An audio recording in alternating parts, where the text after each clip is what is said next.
Tonight is a new edition of Know My Neighborhood, and this one is all about the Shearer Hills, Ridgeview neighborhood on San Antonio's north side. So here's a little peek of the episode.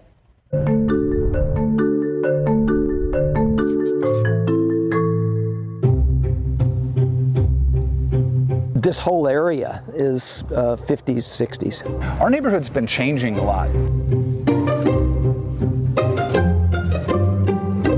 It's quiet, it's calm, it's familiar, it's easy. I like the people. We have neighbors that we literally can go get a cup of sugar. Even people that I disagree with on some issues.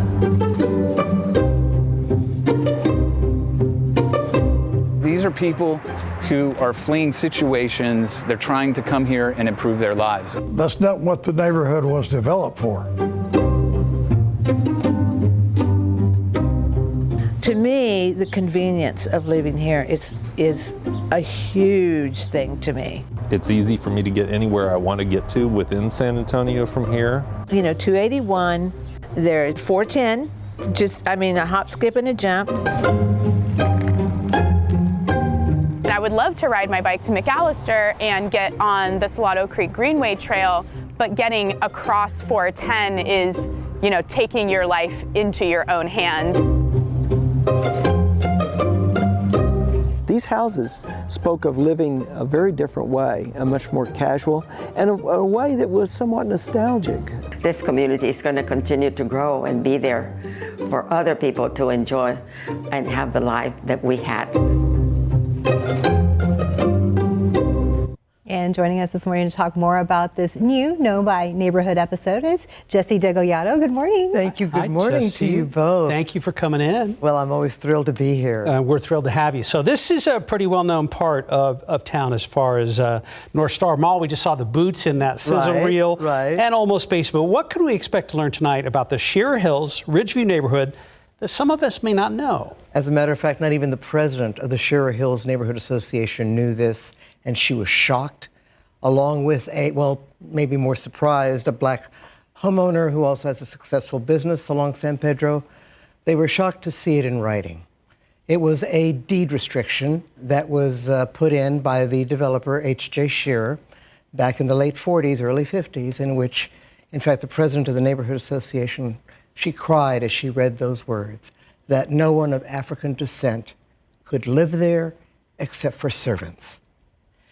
Those kinds of racial covenants are now barred by the federal government, and so consequently, that's not an issue now, but certainly the black homeowner told me that the first house that he bought there still had that language in the deed. So it's a flashback that certainly it's bothersome, but as the president of the Neighborhood Association, Jennifer Neal, said, that was where we were then, and now we need to do better. And so thankfully, the neighborhood is much more diverse, and it just is really a reflection of what San Antonio is really like. Yes, I believe so. And, speaking of that, what other topics will be part of tonight's segment? Well, as a matter of fact, for instance, Justin. Hey, Justin. We'll be talking about the record flood back in 2013. We all remember that. Boy, that was horrible. He has a very heroic story of someone who saved lives that night, that day. It was horrible. And of course, we talk about the drainage, but of course we refer to the Migrant Resource Center. Daniela Ibarra covers that particular aspect, which takes some getting used to for some of the residents, while, as you heard, some of the other residents are saying, that's fine with us. They don't bother us. And so that certainly was a new element that the neighborhood was caught by surprise by. Jesse, what did homeowners say is this neighborhood's biggest appeal? Well, in fact, you heard some of that in the sizzle reel. Convenience, as they say, location, location, location. And of course, it is right there, just right off of 281. And of course, Almas Park, and it's just down the street on McCullough, and the airport is just a few minutes away. So no, it's just a matter of, it's just being in the right place. And so that's what's really wonderful about it, they say. And just the character, in fact, one gentleman, and you'll hear in our story, it reminds him of the neighborhood where he grew up, of the homes where many boomers probably grew up. And so, no, it has a wonderful feel to it, but we also have a new generation of homeowners coming in who are really like that 50s and 60s vibe. So it's very a neighborhood in and of itself. I mean, one of a kind, I think. Well, maybe not one of a kind, but certainly very special in that regard.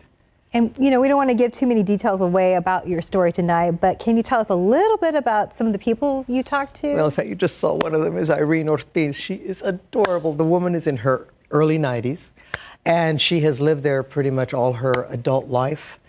She and her husband were newlyweds when they first bought their house. And she describes how, back then, McCullough was a dirt road. Wow. I know. And there were no freeways. And actually, Oblate was kind of like the 1604 of the day. That was about as far out as it got. And that's why the airport was built out there, because it was considered out there. And in fact, Irene says that when the builder was showing them a house that he had in mind for this young couple, she said, "Oh, but I don't want to live out in the boonies."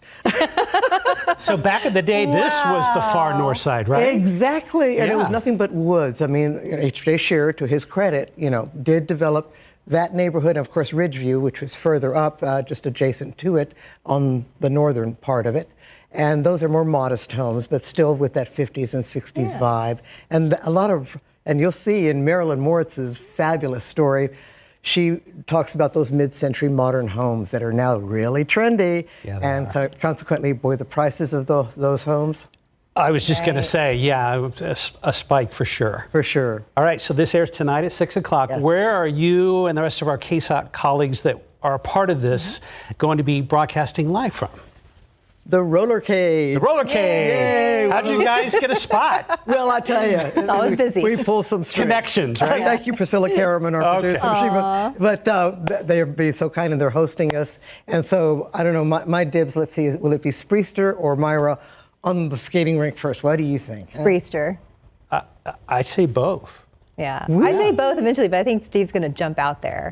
That's my guess. It's going to be fun, everybody. It's going to be fun. And if you've never been there, it's again, that 50s and 60s vibe. And the sign is iconic. Yes. Along with the El Montan Motor Hotel on San Pedro. Oh, how about that? Yeah. And from what I hear, and I heard you talking about this a little bit earlier, Rollercade's still as popular as ever. Yes, it's always packed. Yeah. Always packed. Be prepared for a crowd, but a good time. Yeah, kids and grown-ups alike. Yeah. And grown-ups wanting to, again, relive being a kid again. Yes.